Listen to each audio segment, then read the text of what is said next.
Good evening everyone, welcome to civil services study practice set number 120 पर आ जाइए UPSC civil services के लिए। देखिए, यूपीएससी ने एडमिट कार्ड जारी कर दिए हैं सिविल सेवा के, आप डाउनलोड कर सकते हो जिसने भी फॉर्म भरा। 10 अक्टूबर को ये होगी परीक्षा, अगले मंथ।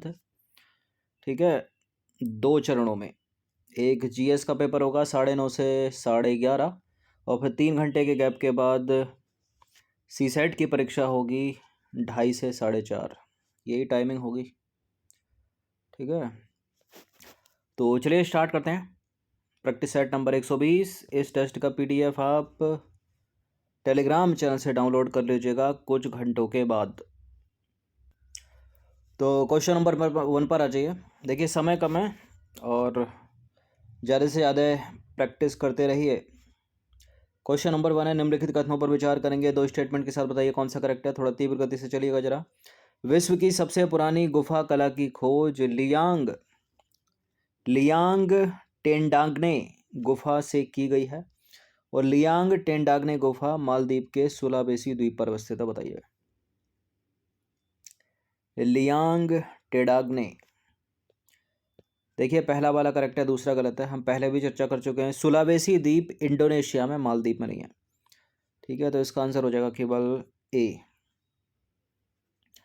तो कथन 1 सही है, 2 गलत है। हाल ही में पुरातत्वविदों ने इंडोनेशिया में विश्व की सबसे पुरानी गुफा कला की खोज की है जिसमें एक जंगली सुअर को चित्रित किया गया है और यह चित्र इंडोनेशिया के सुलावेसी द्वीप पर एक सुदूर घाटी में लियांग टेंडांगने गुफा में पाया गया है। नंबर 2 पर आ जाइए। मेडन जूलियन ऑसिलेशन के संदर्भ में निम्नलिखित कथनों पर विचार करेंगे। देखिए, मेडन जूलियन ऑसिलेशन एक महासागरीय वायुमंडलीय परिघटना है जो उष्णकटिबंधीय क्षेत्रों में मौसम गतिविधियों को प्रभावित करती है। यह एक स्थिर प्रणाली के बजाय निरंतर प्रवाहित होने वाली घटना है। तो हर महीने आती होगी फिर तो। मेडन जूलियन ऑसिलेशन करेक्ट है, दोनों के दोनों स्टेटमेंट। सी है इसका आंसर। तो मेडन जूलियन ऑसिलेशन की खोज वर्ष 1971 में अमेरिका के national centre for atmospheric research के डॉक्टर रोलैंड मेडन और पॉल जूलियन ने की थी। देखिए, मेडन जूलियन ऑसिलेशन एक महासागरीय वायुमंडलीय परिघटना है जो विश्व भर में विशेषतः उष्णकटिबंधीय क्षेत्रों में मौसम गतिविधियों को प्रभावित करती है। हिंद महासागर तथा प्रशांत महासागर पर बादलों और हवाओं की अनियमितता इसकी विशेषता है, जिसमें पवनें जो हैं 4 से 8 मीटर प्रति सेकंड की गति से पूर्व की ओर बढ़ती हैं और इसमें हवाओं की पूर्ववर्ती गतिविधियां शामिल हैं। इसलिए यह एक स्थिर प्रणाली के बजाय निरंतर प्रवाहित होने वाली घटना है। तो दोनों के दोनों करेक्ट हो जाते हैं यहाँ पर। क्वेश्चन नंबर 3 पर आ जाइए। जेनेटिक इंजीनियरिंग मूल्यांकन समिति के संदर्भ में निम्नलिखित कथनों पर विचार करना है। जेनेटिक इंजीनियरिंग मूल्यांकन समिति पर्यावरण, वन और जलवायु परिवर्तन मंत्रालय के अधीन कार्यरत है और यह समिति आनुवंशिक रूप से उत्पन्न जीवों और उत्पादों के निवारण से संबंधित प्रस्तावों का मूल्यांकन करती है। बताइए कौन सा करेक्ट है। जेनेटिक इंजीनियरिंग मूल्यांकन समिति है तो आनुवंशिक रूप से संशोधित या उत्पन्न जीवों और उत्पादों के निवारण से संबंधित प्रस्तावों का ही मूल्यांकन करेगी। करेक्ट है दूसरा स्टेटमेंट। पहला करेक्ट है क्या? पर्यावरण, वन और जलवायु परिवर्तन मंत्रालय के अधीन कार्यरत है यह जेनेटिक इंजीनियरिंग मूल्यांकन समिति। बिल्कुल सी है इसका भी आंसर। तो जेनेटिक इंजीनियरिंग मूल्यांकन समिति पर्यावरण, वन और जलवायु परिवर्तन मंत्रालय के अधीन जो है कार्यरत है। यह समिति अनुसंधान एवं औद्योगिक उत्पादन के क्षेत्र में खतरनाक सूक्ष्मजीवों तथा पुनः संयोजकों के बड़े पैमाने पर उपयोग संबंधी गतिविधियों के पर्यावरणीय दृष्टिकोण से मूल्यांकन के लिए उत्तरदायी है। और दूसरा भी करेक्ट हो जाएगा क्योंकि यह समिति प्रायोगिक क्षेत्र परीक्षणों सहित आनुवंशिक रूप से उत्पन्न जीवों और उत्पादों के निवारण से संबंधित प्रस्तावों का भी मूल्यांकन करती है। पर्यावरण संरक्षण अधिनियम 1986 के अंतर्गत अधिसूचित जेनेटिक इंजीनियरिंग मूल्यांकन समिति पर्यावरण, वन और जलवायु परिवर्तन मंत्रालय की एक सर्वोच्च संस्था है जिसका गठन खतरनाक सूक्ष्मजीवों या आनुवंशिक रूप से निर्मित जीवों या कोशिकाओं के निर्माण, उपयोग, आयात, निर्यात और भंडारण के नियमों के तहत किया गया है। नंबर 4 पर आ जाइए। भारत क्यूआर कोड के संदर्भ में निम्नलिखित कथनों पर विचार करना है। देखिए, यह रुपए, वीजा, मास्टर कार्ड और अमेरिकन एक्सप्रेस तथा भीम यूपीआई के माध्यम से भुगतान का समर्थन करता है और यह एक द्विआयामी मशीन द्वारा पठनीय कोड है जो काले और सफ़ेद वर्गों से निर्मित है। इसमें खाता विवरणों के सत्यापन हेतु पॉइंट ऑफ सेल मशीन की आवश्यकता होती है। बताइए कौन सा करेक्ट है।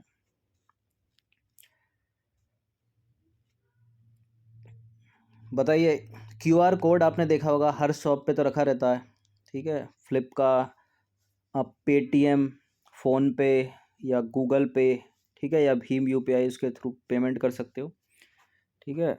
इस तरह का बॉक्स होता है, ब्लैक वाइट जैसे गोले टाइप के। ये देख लीजिए, चलिए ये देखिए, अब दिख गया, इसी की बात हो रही है। तो इसमें देखिए, पहला वाला सही है, दूसरा सही है। इसमें खाता विवरणों के सत्यापन हेतु पॉइंट ऑफ सेल मशीन की आवश्यकता, ऐसा कुछ नहीं है, गलत है ये वाला तीसरा वाला स्टेटमेंट। तो थर्ड को एलिमिनेट कर दीजिए, केवल एक और दो ही हो जाएगा, ठीक है। तो भारत क्यूआर कोड एक एकल एकीकृत क्विक रिस्पॉन्स कोड है जो व्यापक रूप से visa, master card, MX, RuPay card और भीम यूपीआई से भुगतान करने में सक्षम है। तो करेक्ट हो गया पहला। देखिए, क्यूआर कोड में एक ग्रिड में व्यवस्थित काले और सफ़ेद रंग होते हैं जिसे एक इमेजिंग डिवाइस जैसे कि कैमरा द्वारा पढ़ा जा सकता है और ये कैमरा भी आपके सेल फ़ोन में रहता है, ठीक है। उसी एप्लीकेशन से सीधे कनेक्ट कर लेता है और फ़ोन पे, गूगल पे या भीम यूपीआई या पेटीएम क्यूआर में संबंधित वस्तुओं के बारे में जानकारी होती है। तो दूसरा वाला हो गया करेक्ट। अब भारत क्यूआर कोड पूरे देश में डिजिटल भुगतान स्वीकृति के बुनियादी ढांचे को तेज़ी से लागू करने में सक्षम होगा क्योंकि इसमें पॉइंट ऑफ सेल मशीन में कोई अग्रिम निवेश शामिल नहीं है। गलत है तीसरा वाला स्टेटमेंट।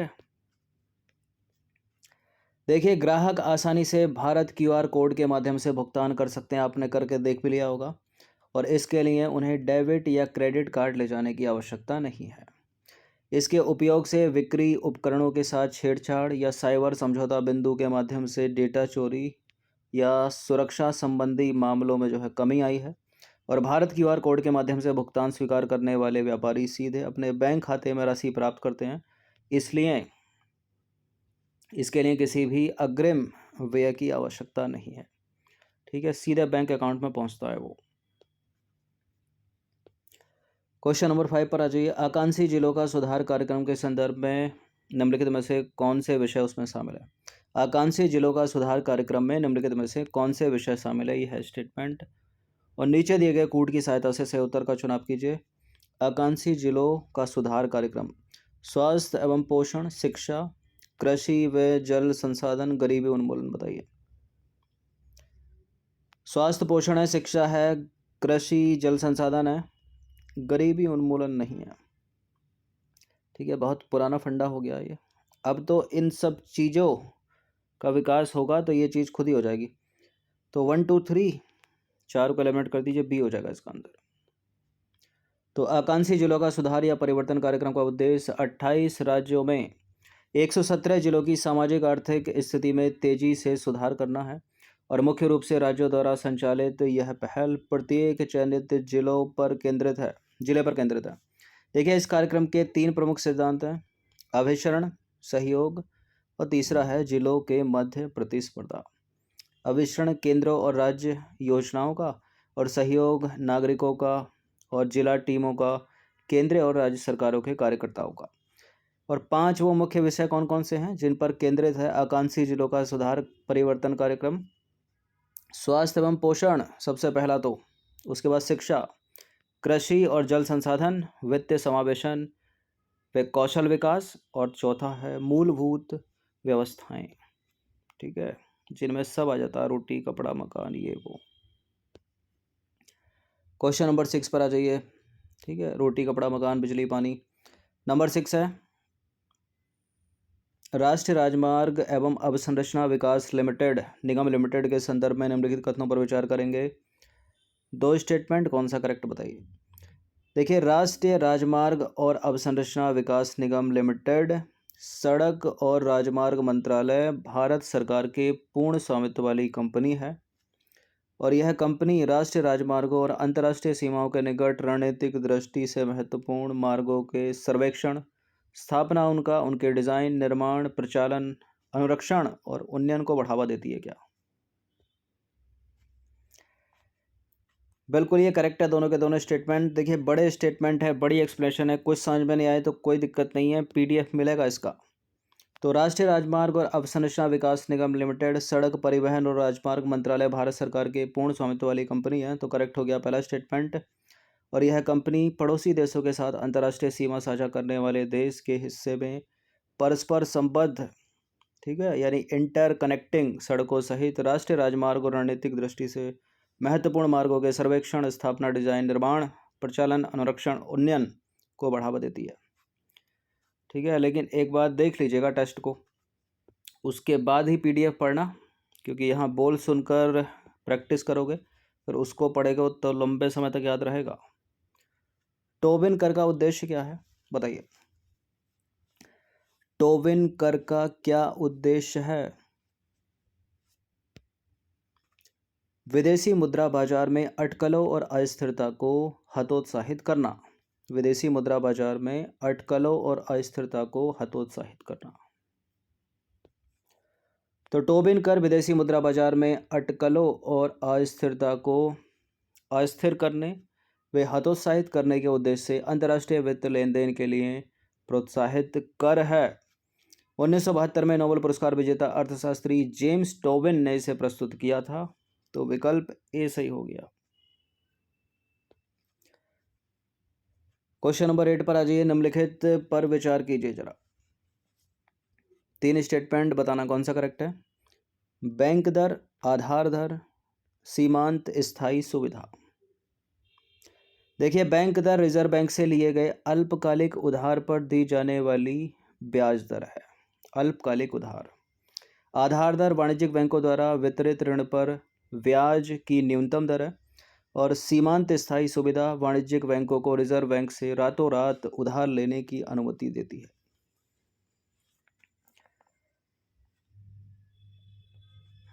देखिए बैंक दर, बैंक रेट जो है रिजर्व बैंक से लिए गए अल्पकालिक उधार की, अल्पकालिक उधार पर दी जाने वाली ब्याज दर है, गलत है, अल्पकालिक नहीं है। ठीक है, वो तो रेपो रेट है अल्पकालिक, बैंक रेट तो दीर्घकालिक है। ठीक है, दीर्घकालिक है, लंबे लंबे समय तक बदलता ही नहीं है, तो गलत है पहला, पहले से ही सब कट जाएगा। ठीक है, अगर आपको आधार दर नहीं पता, सीमांत दर नहीं पता, तब भी अगर ये बैंक रेट का पता है आपको कि दीर्घकालिक है अल्पकालिक नहीं है, तो गए दोनों स्टेटमेंट, पहला सही है केवल। तो बैंक दर की बात करेंगे, फिर रेपो दर की, आधार दर और सीमांत स्थायी सुविधा।